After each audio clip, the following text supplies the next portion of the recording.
क्योंकि 14 साल काम करने के बाद हम एक अच्छी बॉन्ड एक्सपेक्ट करते हैं, पर शायद उन्होंने कहीं से मिक्स कर दिया। तो मैं बहुत हर्ट हूँ कि मालव ने छोड़ा तो समहाउ मैं अब शो में नहीं हूँ।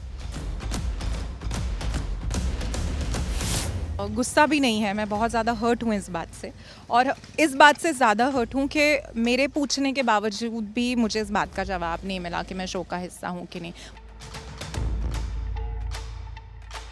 और ये एक चीज़ हमेशा जेनी कहा करती थी, जब इतना शायद चीखना चिल्लाना लड़ाई झगड़ा मुझसे नहीं होगा। मैं ने इंटरव्यू में हमारे साथ हाल ही में हमने मोनिका के साथ इंटरव्यू किया तो मोनिका ने ऐसे कहा कि सेट पर जो भी एक्टर्स भी हैं वो एक दूसरे का मजाक उड़ाते हैं और वो भी बहुत ही नेगेटिव वे में। So is it true?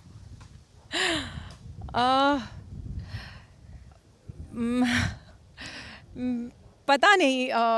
देखिए, मुंह पे जब तक कोई कुछ ना बोले या आप तक डायरेक्टली बात ना आए तब तक उस पर कमेंट करना सही नहीं होगा। तो मुझ तक एज सच कोई ऐसी बात नहीं आई है। सुना हमने भी है, बट अब कितना सुनी सुनाई बातों पर यकीन करें वो तो मैं नहीं बोल सकती।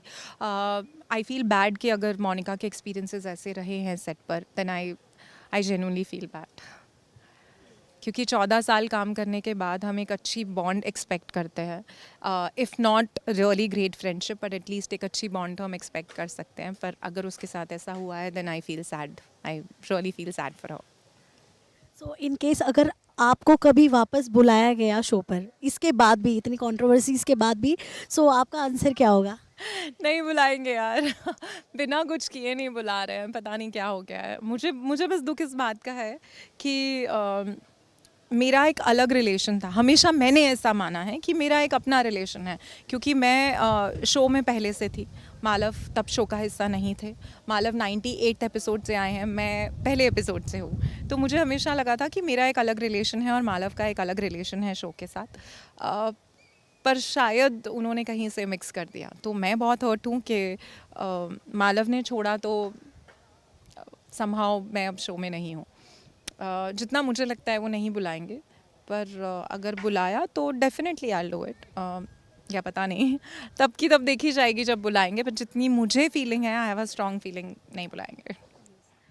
जैसे कि अगर कोई शो करता है इंसान, जैसे आप तो फर्स्ट डे से थी शो में, तो ऑफ कोर्स एक बॉन्ड तो बन ही जाता है। भले अगर आप कहीं ऐसे कुछ एपिसोड्स के लिए गए हो, लेकिन आपने तो फर्स्ट एपिसोड से शो का हिस्सा रही हैं, तो कितना बुरा लगता है, क्योंकि 15 साल हो गए शो, हर घर के बच्चे से लेके बुजुर्ग से लेके हर कोई शो एंजॉय करता है। कितना बुरा लगता है अचानक ऐसे शो से अगर निकाल दिया जाए?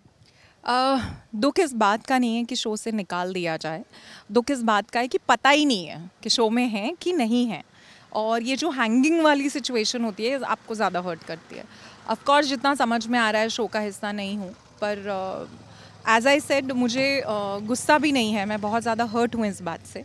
और इस बात से ज़्यादा हर्ट हूँ कि मेरे पूछने के बावजूद भी मुझे इस बात का जवाब नहीं मिला कि मैं शो का हिस्सा हूँ कि नहीं। मतलब इतना भी ज़रूरी नहीं समझा कि इसे चलो एक रिप्लाई कर देते, एक रिप्लाई के लायक भी नहीं समझा। So that has hurt me a lot. तो जैसे कि किसी भी शो में जुड़ने से पहले एक एग्रीमेंट साइन किया जाता है, एम आई राइट? जी। तो क्या आपने कोई ऐसा एग्रीमेंट साइन किया था?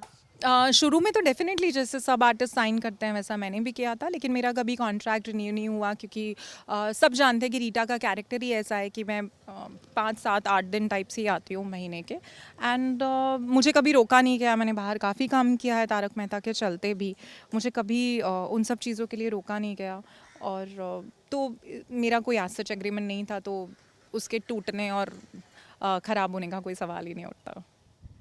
आपने इतनी सारी बातें बता दी हैं, तो हम तो आपको ऐसे भी लाइक करते हैं, भले आप एज ए रीता रिपोर्टर रहो या फिर आप एज ए प्रिया रहो। सो या ऑफ कोर्स, और कोई भी शो मिले आपको, जब आपके अंदर टैलेंट है तो टैलेंट तो बाहर आना ही है। इन दिनों आप मदरहुड इंजॉय कर रहे हो, क्या बताना चाहेंगे आप, कैसा, कितना मज़ा आ रहा है?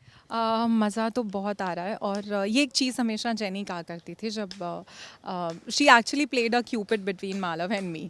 सो वो हमेशा कहा करती थी कि मुझे ना बड़ा मज़ा आएगा तेरे और मालव के बच्चे देखने में, क्योंकि मैं भी तूफ़ान हूँ और मालव भी तूफ़ान है।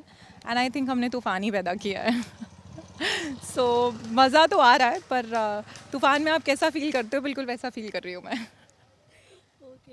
इसके अलावा और क्या कुछ नया चीज़ करने की मतलब इच्छा है आपके दिल में कि हाँ मुझे ये चीज़ करना है?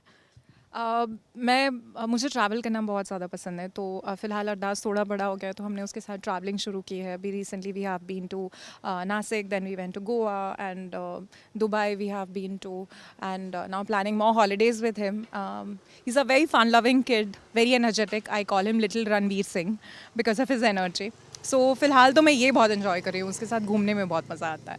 काम बहुत बढ़ जाता है उसके साथ, लेकिन या that's what I am enjoying. और बहुत अच्छा लग रहा है कि अभी मैं गुम कर रही हूँ, उसके साथ मेरी पर्सनल और प्रोफेशनल लाइफ भी बहुत अच्छे से मैनेज हो रही है. And this team is wonderful, so बहुत मज़ा आ रहा है फ़िलहाल तो. सो प्रिया, रियलिटी शोज़ भी आजकल काफ़ी बहुत सारे आ रहे हैं, कितने सीजन्स बढ़ चुके हैं, तो अगर आपको कभी मौका मिला खतरों में जाने का या बिग बॉस में जाने का, बिग बॉस ओटीटी आने वाला इनफैक्ट अभी, सो अगर आपको इसमें जाने का मौका मिला तो आपका आंसर क्या होगा? अ, मुझे पर्सनली ऐसा लगता है कि मैं बहुत बिग बॉस टाइप नहीं हूँ, क्योंकि इतना शायद चीखना चिल्लाना लड़ाई झगड़ा मुझसे नहीं होगा. मैं अगर मुझे कोई कुछ बोलेगा मैं चुपचाप उठ के काम भी कर दूंगी, मैं चीज़ें कर भी दूंगी. So I really don't think so. I am a big boss person and I am a vegetarian, strict vegetarian. तो खतरों के खिलाड़ी में कीड़े तो नहीं खा पाऊंगी for sure. So I don't think so. I don't think सो कि मैं फिट इन होती हूँ इन दोनों चीज़ों में. May be something else. Thank you so much Priya.